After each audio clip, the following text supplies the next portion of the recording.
यह है कि सुप्रीम कोर्ट के ऑर्डर के अगेंस्ट भी प्रोटेस्ट करने लगे हैं। जी हाँ, मैं बात कर रही हूँ जब कल सुप्रीम कोर्ट ने ऑर्डर दिया कि जितने भी स्ट्रे डॉग्स हैं स्पेशली दिल्ली एंड एनसीआर में उनको 8 हफ्तों के अंदर 8 वीक्स के अंदर शेल्टर होम में ट्रांसफर किया जाए just due to safety of humans. जो बात सही भी है, लेकिन जितने भी एनिमल लवर्स थे वो सब पहुंच गए इंडिया गेट में प्रोटेस्ट करने के लिए। और आज की ही न्यूज रही कि काफी लोगों के अगेंस्ट एफआईआर भी लॉन्च की गई और कहा गया कि सुप्रीम कोर्ट के ऑर्डर के अगेंस्ट ऐसे प्रोटेस्ट करना भी अलाउड नहीं है, लेकिन उनका भी अपने डिफेंसिव स्टेटमेंट में खेलना कि प्रोटेस्ट करने से हमें मना कर रहे हैं।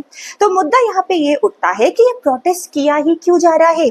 आपको याद नहीं है लास्ट ईयर भी हमने कितनी न्यूज सुनी, जैसे कि फेमस पर्सनालिटी आपको याद होगा पराग देसाई जो एग्जीक्यूटिव डायरेक्टर रहे थे वाघ बकरी कंपनी के। At the age of 49 he died just because कि मॉर्निंग में वो वॉक कर रहे हैं एंड डॉग ने अचानक उन पे हमला कर दिया और वो अपने इम्बैलेंस हो गए जिसके कारण गिर गए, ब्रेन हैमरेज हो गया एंड उनकी डेथ हो गई।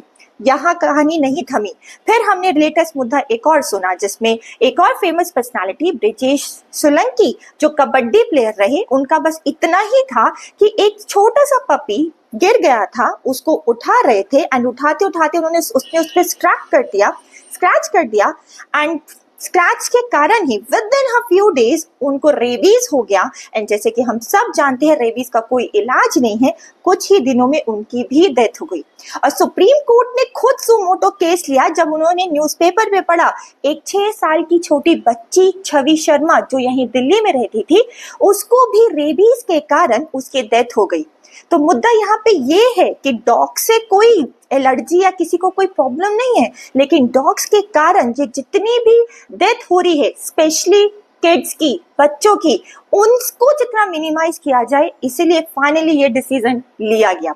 तो समझो ये डिसीजन गलत नहीं है, उन सब प्रोटेस्टर्स को समझना चाहिए ये बात, लेकिन हम इंसान है ना, जब तक खुद पे नहीं बीतती तब तक हम नहीं समझते।